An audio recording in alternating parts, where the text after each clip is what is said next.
Eu nunca pensei que escreveria algo assim, mas preciso colocar para fora antes que enlouqueça. Sou a Ana, tenho 34 anos, moro em Curitiba e estou casada há 9. Temos 2 filhos, Lucas de 7 e Sofia de 5. Até algumas semanas atrás, eu achava que minha vida era estável, talvez até feliz. Mas tudo mudou numa terça-feira à tarde, o tipo de dia banal que, sem aviso, vira o ponto de virada da sua vida. Eu estava voltando do trabalho quando tocaram a campainha. Pela câmera, vi uma mulher jovem, nervosa, segurando uma bolsa grande. Achei que fosse alguém vendendo algo, mas ela parecia desesperada. Abri a porta. Você é a Ana?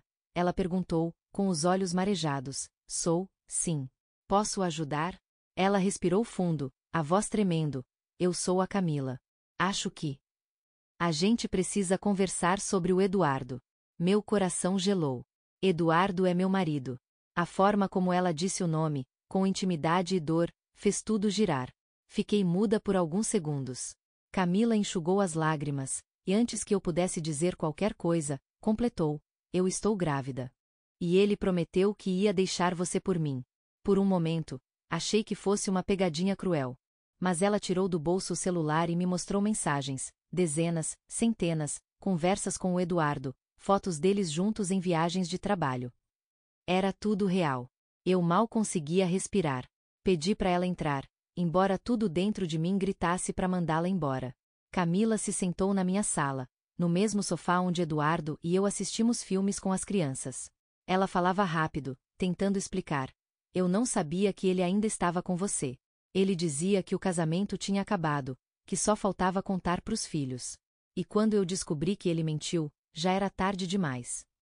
Eu olhava para ela, pro ventre ainda pequeno sob o vestido solto, e sentia uma mistura horrível de raiva e pena. Ela também tinha sido enganada, mas era a prova viva da traição que destruiu tudo o que eu acreditava ser verdadeiro. Eduardo chegou em casa meia hora depois. Quando abriu a porta e viu Camila sentada ali, ficou branco como um fantasma. O que? O que está acontecendo? Ele gaguejou. Eu só disse: acho que você deve explicar isso para nós duas. E foi aí que o mundo desabou de vez. Eduardo ficou paralisado na entrada, como se cada segundo fosse uma eternidade. Camila abaixou o olhar, as mãos tremendo sobre o colo. Eu fiquei de pé, cruzando os braços, tentando controlar o impulso de gritar. Ana, ele começou, a voz falhando. Eu posso explicar. Então explica, eu disse, porque eu mesma já não sei quem você é. Ele olhou para Camila, depois para mim. Foi um erro. Um erro enorme.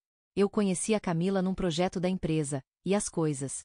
Ele passou a mão no rosto, suando, saíram do controle. Camila interrompeu, a voz quebrada. Um erro? Você me dizia que me amava. Que ia contar para Ana depois do aniversário das crianças. Que estava cansado de mentir. Eu senti o estômago virar. Olhei para ele esperando que negasse, que dissesse que era mentira. Mas ele ficou em silêncio. É verdade isso, Eduardo? Perguntei, tentando não chorar. Ele assentiu, os olhos vermelhos. Eu não sabia como acabar.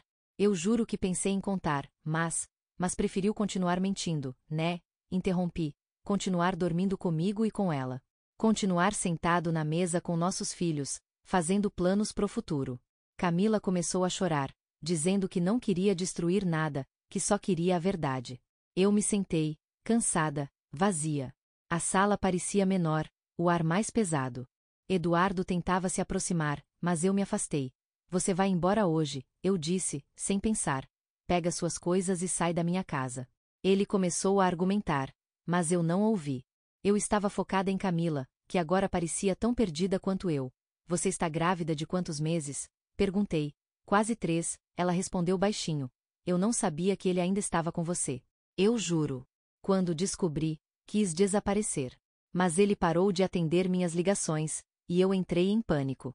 Não sabia para onde ir. Era estranho, eu devia odiá-la, mas senti uma pontada de compaixão. Ela também tinha sido enganada. A diferença era que ela podia ir embora. Eu não, eu tinha uma casa, 2 filhos, uma vida inteira para tentar remendar. Eduardo saiu naquela noite com uma mala, sem olhar para trás. As crianças estavam dormindo, e eu menti para elas no dia seguinte, dizendo que o pai precisou viajar a trabalho. Mas dentro de mim, eu sabia, nada seria igual. Nos dias seguintes, Camila me mandou uma mensagem. Pedia desculpas, dizia que não esperava perdão, só queria que eu soubesse que não estava bem. Eu demorei para responder. Parte de mim queria ignorar. Mas outra parte, talvez a mais humana, sabia que o Eduardo destruiu não só o meu mundo, mas o dela também. Foi aí que algo inesperado aconteceu. Eu aceitei encontrá-la de novo. Eu precisava entender tudo. Precisava ouvir, de mulher para mulher, o que exatamente ele havia prometido. E o que ela me contou naquela segunda conversa. Foi pior do que eu imaginava. Nos encontramos num café pequeno no Batel, num fim de tarde chuvoso. Eu estava nervosa, mas estranhamente calma. Camila parecia abatida, olheiras profundas, o cabelo preso de qualquer jeito. Quando me viu, levantou-se devagar, como se esperasse que eu mudasse de ideia e fosse embora. Obrigada por ter vindo, disse ela. Só quero entender, respondi, sentando-me. Tudo o que ele te contou. Tudo o que eu não sei. Ela respirou fundo, e as palavras começaram a sair, uma atrás da outra, como se tivesse segurado aquilo por meses. Disse que conheceu o Eduardo 2 anos atrás, durante um evento da empresa em São Paulo.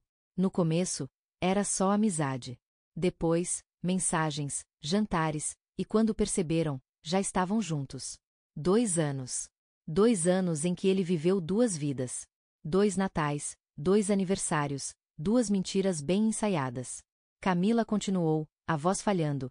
Ele me disse que o casamento de vocês era só aparência. Que você tinha alguém também. Que vocês dormiam em quartos separados. Senti o sangue ferver. Ele tinha me pintado como uma mulher fria, distante, para justificar a própria traição. E ele te prometeu o quê? Perguntei. Que ia pedir o divórcio no começo do ano. Que ia se mudar para São Paulo comigo. Disse que já tinha alugado um apartamento, que estava juntando dinheiro para começar do zero. Eu congelei. Porque de fato, algumas economias haviam sumido da conta conjunta. Eu achava que ele investia em algo do trabalho. A realidade era outra. Ele financiava o novo futuro dele, comigo como peça descartável. Camila chorava. Eu também. Mas havia algo diferente dessa vez. Não era mais o choque da traição, era o peso da verdade completa. Um tipo de dor que não queima, mas entorpece. Você ainda o ama? Perguntei. Ela demorou a responder. Não sei. Acho que amava a versão dele que ele inventou para mim. Agora. Eu só tenho medo. Ficamos em silêncio por um tempo. Lá fora, a chuva engrossava. Eu observava aquela mulher, jovem, vulnerável, enganada, e me via nela, de outro modo. O mesmo homem nos mentiu, nos manipulou, nos colocou uma contra a outra. Antes de irmos embora, ela me segurou pela mão. Eu vou criar essa criança sozinha, disse. Não quero mais nada dele. Mas, se ele tentar voltar para você, só queria te pedir, não acredita em nada do que ele disser. Naquela noite, quando voltei para casa, encontrei Eduardo esperando na garagem. Disse que precisava conversar, que tudo foi um erro, que ainda me amava, que queria reconstruir a família. Mas agora eu via tudo com clareza. Eu não era mais a mulher que implorava por explicações. Eu era a mulher que finalmente tinha todas elas. E, pela primeira vez, eu comecei a pensar seriamente em algo que antes parecia impossível: o divórcio. Os dias seguintes foram um borrão de silêncio e decisões que eu nunca pensei que teria que tomar. Eu dormia pouco, comia quase nada. Eduardo insistia em ligar, mandar mensagens, aparecer na porta. Às vezes chorava, às vezes gritava, às vezes implorava. Mas eu não sentia nada, nem raiva, nem pena. Só um vazio imenso, pesado, difícil de explicar. Quando finalmente disse a ele que ia pedir o divórcio, ele ficou em choque. Ana, por favor. A gente pode superar isso. Eu cometi um erro, mas ainda sou o pai dos seus filhos. Exato, eu respondi. E é por eles que eu não posso mais viver essa mentira. Ele tentou de tudo: flores, promessas, terapia de casal. Mas cada palavra soava ensaiada, cada lágrima parecia atrasada demais. Eu via nele o homem que destruiu a confiança da própria família e ainda queria controlar a narrativa. Um sábado de manhã, Lucas me perguntou: Mamãe, por que o papai não dorme mais aqui? Senti um nó na garganta. Eu sabia que esse momento viria. O papai e a mamãe estão tentando resolver algumas coisas, meu amor. Mas o papai te ama, e eu também. Isso nunca vai mudar. Ele me olhou, confuso, e apenas assentiu. Sofia, pequena demais para entender, só perguntou se o papai ia vir ver o filme do sábado. E eu menti mais uma vez, talvez no próximo fim de semana. Enquanto isso, Camila me mandava notícias discretas, exames, ultrassom, o avanço da gravidez. Eu não sabia se devia responder, mas uma parte de mim sentia que ignorá-la seria negar a realidade. Eduardo ia ser pai novamente, com ou sem a minha aprovação. Quando finalmente assinei os papéis do divórcio, senti um misto de alívio e tristeza. Era o fim de um ciclo que começou bonito e terminou com mentiras. Mas também era o começo de algo que eu não conhecia ainda. A minha própria força. Eduardo tentou me convencer a esperar mais um pouco. Disse que a Camila não queria nada dele, que o bebê nem era certeza de que era seu. Mas eu já conhecia esse jogo. O mesmo homem que me prometeu fidelidade era o que jurava inocência olhando nos meus olhos. Na semana seguinte, encontrei as crianças vendo fotos antigas no celular.